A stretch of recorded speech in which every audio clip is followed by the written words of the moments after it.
This is Optimal Relationships Daily, episode 503. Feeling gloomy for far too long? Fight Back, by Merlo-Booth of Merlo-Booth.com. Howdy, and welcome back to another Wednesday episode of ORD.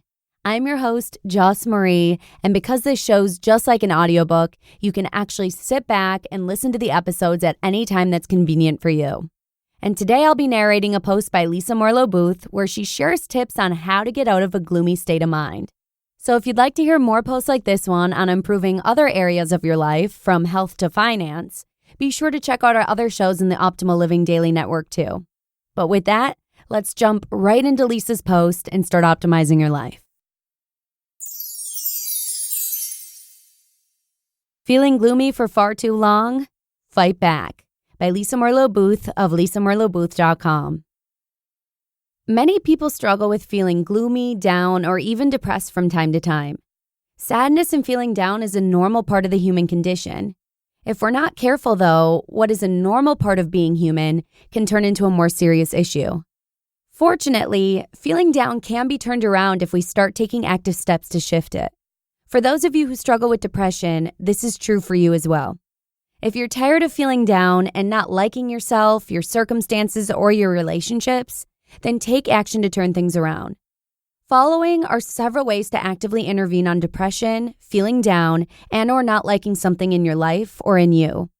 Many of these suggestions you have no doubt heard before, so instead of ignoring them, think to yourself that you've heard these 1,000 times before because they work. When we get down, we think everyone's full of crap and the things they tell us to do are stupid. If you're struggling, tell that voice in your head to be quiet and then just try these ideas. You have nothing to lose. Number 1, tell the inner critic in you to shut up. You cannot feel better when you have a constant voice in your head telling you how much you suck, or how fat you are, or how disgusting you are, or on and on. Cut the negative self-talk. It is your worst enemy. Tell it to shut up and refuse to give it airtime. Our inner critic's goal is to keep us down. Don't give it that power. When you hear your inner critic being abusive, yes, our inner critics are verbally abusive, literally say, "Oh, would you just shut up? I'm not interested in hearing from you today." Say this every time and don't give it a second thought.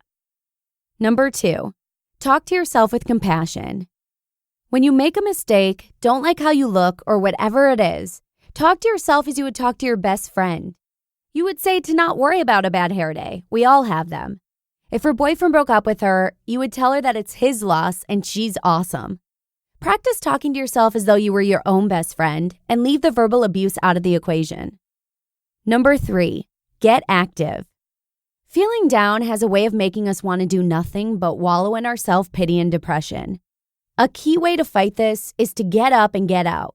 Take a walk, run on the treadmill, play soccer, dance. Do anything that gets you up and around. Number 4, be social. Do not isolate in your room or house when you are in a funk. Instead, go out with a friend or family member. Don't feel bad asking a friend to hang out with you. That's what friends and family are for. Choose one friend or family member you trust and talk with them about what's going on. Allow them to help you through it. Number 5, watch your thinking. Keep your thinking in the present and don't start ruminating about how bad things are or will always be. When we're in a funk, our lens is skewed and we tend to start catastrophizing and go to the worst possible case scenario. Don't allow yourself to go there. Stay in the present and remind yourself that this is a moment in time. Refuse to obsess over an issue, person, or situation. Give it no more than a couple minutes of your attention and then move on. It will be there later for you to address. Give your mind a rest. Number 6, watch your actions. Do things that help you feel better, not worse. If you're on social media, don't broadcast your misery. You will feel more miserable. Try doing things that are more upbeat, talk more positively about yourself and others, get things done that need to get done, and don't allow yourself to be sucked into focusing only on your misery. Trust yourself that you are strong enough to get through this, and then start taking active steps to pull yourself out of it. Do kind acts for others, listen to music, watch positive movies, not downers. And number 7, seek help. If you're not able to incorporate the prior tips, or you are able and you're still feeling depressed, then seek help. Sometimes life throws us off chart and we need some help re-navigating our way back to nice waters. Depression can be a powerful undercurrent, and you may need to talk to a professional to help you find your way back. Depression can also have a biological component to it, and in some cases, medication should be explored. Be your best friend and do whatever you need to do to start feeling better. You deserve it, no matter what your inner critic says. Depression can turn our lives into a heavy state of gray if we're not careful. Take the time to take care of you, no matter what it takes. Regardless of what your inner critic is saying to you, I'm telling you that you're worth it. Watch your self-talk, do activities that help, not hurt, and watch your stinkin' thinking. Challenge.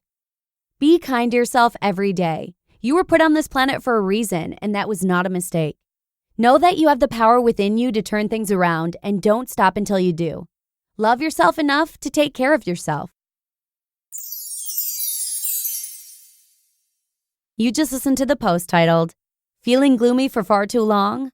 Fight Back, by Lisa Merlo-Booth of LisaMerlo-Booth.com. Thank you to Lisa, as always, for her permission. If you're someone who suffers from that harsh inner critic, I hope today's episode sets you on a more kind and loving path.